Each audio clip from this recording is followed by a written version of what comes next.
Ons leven is vol van verschillende soorten verhältnissen. Wir haben Ehepartners, Kinder, Freunde und Familie. Und wie keiner perfekt ist, wo wir verschiedene Dinge mit Menschen beleben.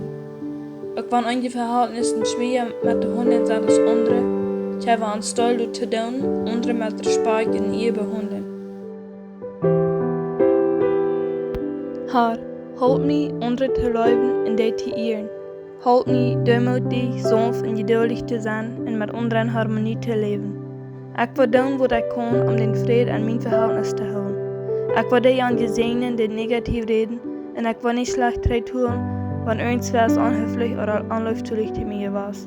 Gott, mit deiner Hilfe tue ich das nicht tun, dort, was andere Menschen tun, bestimmen wird, was ich tue. Ich will andere Mut machen und beistehen. Ich will Leu wiesen, ich will geduldig und freundlich sein. Ich will nicht aufjenstig, pochend, stolz oder unhöflich sein. Und damit will ich andere verbessern haben als mich selbst. Solange es dort um mich liegt, Gott, will ich mit allem in Frieden sein.